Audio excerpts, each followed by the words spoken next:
we're getting to the Porsche today. And I unwisely parked it on top of an actually nice car. And so thank God my plans are working, we think. So we're gonna get this thing out from under here so that we can show you the fuel leak that we need to deal with. So we're gonna do that first, and then we'll get it down and we'll kind of diagnose what we're dealing with tonight. So that's the plan. Got to move some motorcycles and got to move a 3000 GT out of the way so we can kind of shuffle everything out of here and get this car down. And probably we're not going to put on top of the NSX anymore.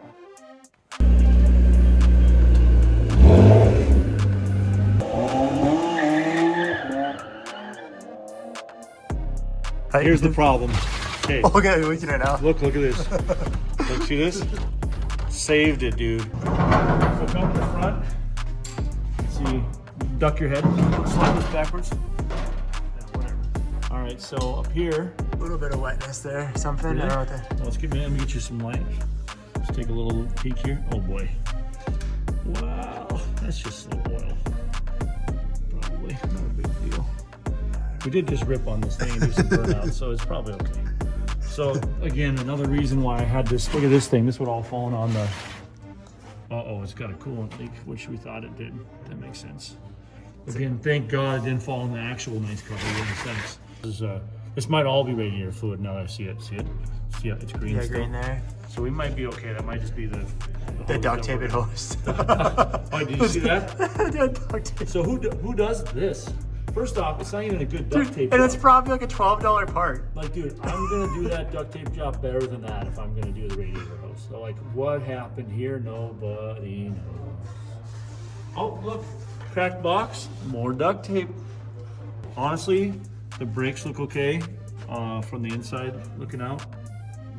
A little bit of an oil leak, but remember, this is not really, what's crazy is 924, well, actually any of the 9.2, the 944, the 914, the first generation of what they were doing, this is a transaxle car.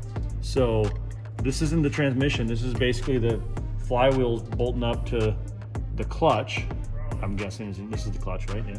Clutch is in there. Oh, and there's the little clutch. It looks like a mechanical manual clutch, not a hydraulic from that perspective. So that's cool. Follow me. And what's cool about 924 and all the other 92 and 944s is their transaxle. So the actual, the shifting, the gears in the transmission itself is right here. And so part of why they did that was they wanted the car to have a 50% weight ratio front to rear, which makes the car more balanced. And a lot of people say, no matter how slow this really is, it's a fun car to drive because it's super balanced. And so you can go ripping through the hills, ripping through corners, and it just feels balanced because a lot of the weight they shift to the back. I'm curious how much this is different from like a 944, or if it's very similar underneath. I bet it's identical. Identical. The difference is the fender flares on the 944. Obviously the motor is bigger, and I'm thinking the transmission will have different gearing, of course, but I bet you the concept is almost the same. There's a rear subframe here. So I think it's all probably pretty close. The 2.4, 944, there's a 2.4 Carrera S or Carrera GT, which is the one that you see that's super cool sometimes that we wish ours was.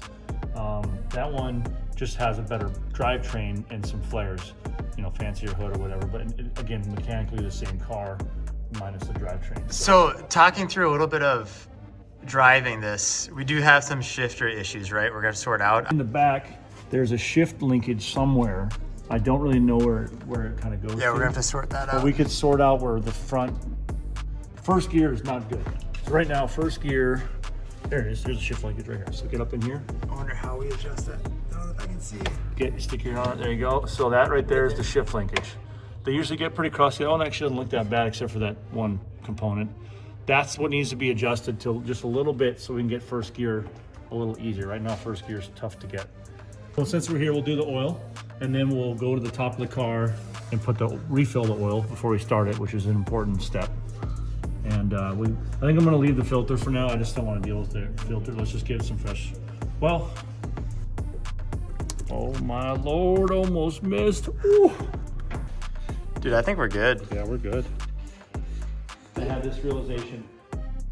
We should raise the car back up, and because that plug is so easy to get to with the fuel, we should drain that fuel.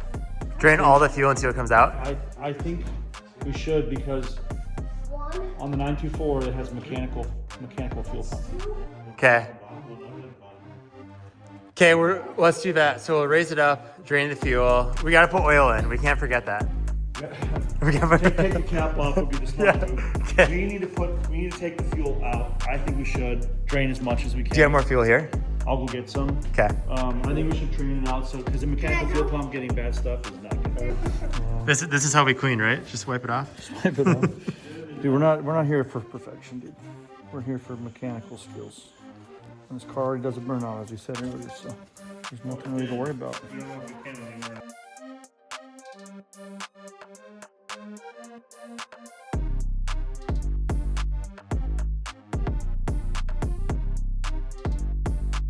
Here on Wrench, we've had a conversation about what we got to do here.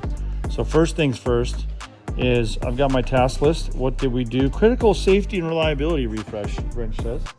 So fuel system leak and inspection. Yeah, that's fixed, dude. That's done. Done. Timing belt, water pump. I don't think we need to do that, but we'll see. Brake system, TBD. Shifter bushing overhaul. I don't know. What do you think? I feel like we're good. I think we're good. First fix itself. We're gonna pause for now. We have a running and driving car. We have no windshield. We've cleaned up the rear glass. The trunk opens, so we're good to take this off, remove it when we're ready, and we'll put the new trunk on that we're gonna get from a used car that has good glass. It'll start to look like a Porsche again with the curved glass in the back. It's kind of like a bubble. We made good progress. We changed the oil. We fixed the fuel leak, we think. We filled it up with fuel, just a little bit of fuel to make sure it's working. Car's running and driving. Brakes are spongy. We'll work on that sometime. But like we're basically to cosmetics again. That's where we're at.